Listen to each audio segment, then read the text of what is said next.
सुप्रभात बच्चों, स्वागत है आपका श्री एकेडमी ऑनलाइन कक्षा में। बच्चों, आज हम पढ़ेंगे दो बैलों की कथा पाठ का प्रश्न उत्तर। प्रश्न नंबर 1, काजी हाउस में कैद पशुओं की हाजिरी क्यों ली जाती होगी? उत्तर, काजी हाउस में कैद पशुओं की हाजिरी इसलिए ली जाती होगी ताकि कैद पशुओं की संख्या का पता चल सके और पता लगाया जा सके कि उनमें से कोई भाग या मर तो नहीं गया है। प्रश्न नंबर 2, छोटी बच्ची को बैलों के प्रति प्रेम क्यों उमड़ आया?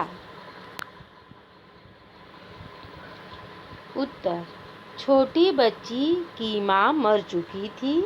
वह माँ के बिछुड़ने का दर्द जानती थी, इसलिए जब उसने हीरा मोती की व्यथा देखी तो उसके मन में उनके प्रति प्रेम उमड़ आया। उसे लगा कि वे भी उसी की तरह अभागे हैं और अपने मालिक से दूर हैं। प्रश्न नंबर 3, कहानी में बैलों के माध्यम से कौन कौन से नीति विषयक मूल्य उभर कर आए हैं? उत्तर, इस कहानी के माध्यम से निम्नलिखित नीति विषयक मूल्य उभर कर सामने आए हैं। उत्तर, विपत्ति के समय हमेशा मित्र की सहायता करनी चाहिए। 2, आज़ादी के लिए हमेशा सजग एवं संघर्षशील रहना चाहिए। 3, अपने समुदाय के लिए अपने हितों का त्याग करने के लिए तैयार रहना चाहिए। 4, आज़ादी बहुत बड़ा मूल्य है। इसे पाने के लिए मनुष्य को बड़े से बड़ा कष्ट उठाने को तैयार रहना चाहिए। प्रश्न नंबर 4, प्रस्तुत कहानी में प्रेमचंद ने गधे की किन स्वभावगत विशेषताओं के आधार पर उसके प्रति रूढ़ अर्थ मूर्ख का प्रयोग न कर किसी नए अर्थ की ओर संकेत किया है? उत्तर, प्रेमचंद ने गधे की सहनशीलता, सीधेपन, क्रोध न करने, हानि लाभ, सुख दुख, सामान रहने आदि गुणों के आधार पर उसे बेवकूफ के स्थान पर संत स्वभाव का प्राणी करार दिया है, जो बहुत अधिक सीधेपन के कारण सामान के पात्र नहीं समझा जाता।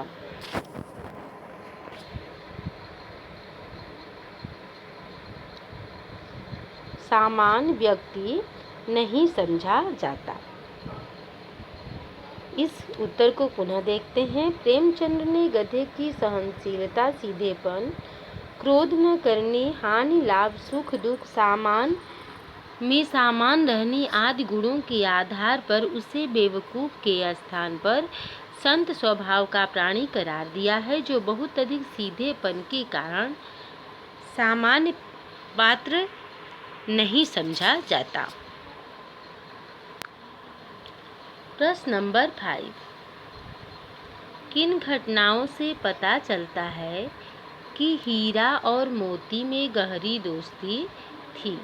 उत्तर, हीरा और मोती दोनों बैलों में गहरी दोस्ती थी। कहानी के कुछ प्रसंगों के माध्यम से यह बात स्पष्ट होती है। दोनों एक दूसरे को चाटकर और सूंघकर अपना प्रेम प्रकट करते थे। जब ये दोनों बैल हल या गाड़ी में जोत दिए जाते तो दोनों ज़्यादा से ज़्यादा बोझ स्वयं झेल कर दूसरे को कम बोझ देने की चेष्टा करते।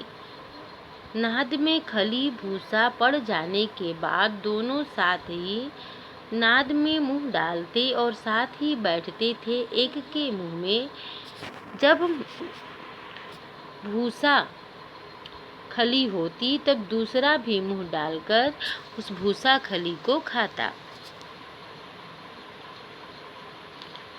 किन घटनाओं से पता चलता है कि हीरा और मोती में गहरी दोस्ती थी? उत्तर, हीरा और मोती दोनों बैलों में गहरी दोस्ती थी। कहानी की कुछ प्रसंगों के माध्यम से यह बात स्पष्ट होती है। दोनों एक दूसरे को चाटकर और सूंघकर अपना प्रेम प्रकट करते थे। जब ये दोनों बैल हल या गाड़ी में जोत दिए जाते तो दोनों ज़्यादा से ज़्यादा बोझ स्वयं झेलकर दूसरे को कम बोझ देने की चेष्टा करते। नाद में खली भूसा पड़ जाने के बाद दोनों साथी नाद में मुंह डालते और साथ ही बैठते थे। एक के मुंह में खली भूसा होने पर ही दूसरा नाद में मुंह डालता था और खली भूसा खाता था।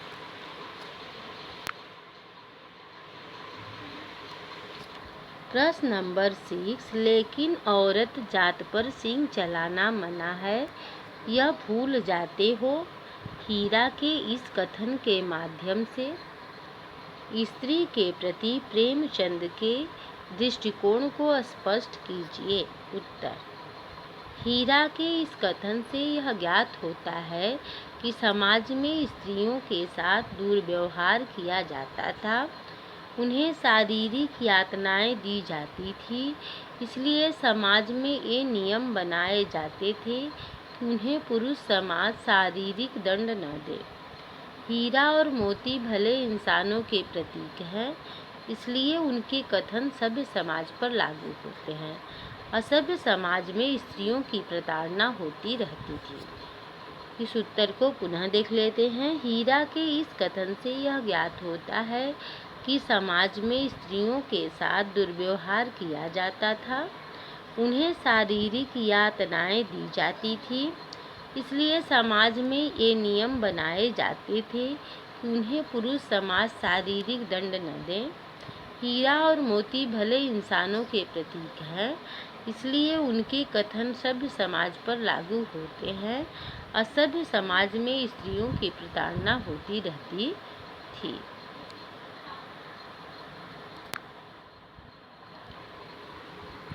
प्रश्न नंबर 7, किसान जीवन वाले समाज में पशु और मनुष्य के आपसी संबंधों को कहानी में किस तरह व्यक्त किया गया है? उत्तर, प्रेमचंद ने किसान जीवन में मनुष्य तथा पशु के भावनात्मक संबंधों को हीरा और मोती दो बैलों के माध्यम से व्यक्त किया है। हीरा और मोती दोनों झूरी नामक एक किसान के बैल हैं, जो अपने बैलों से अत्यंत प्रेम करता है और उसी प्रेम से वशीभूत होकर हीरा और मोती अपने मालिक झूरी को छोड़कर कहीं और नहीं रहना चाहते हैं। इससे यह स्पष्ट है कि पशु भी स्नेह का भूखा होता है।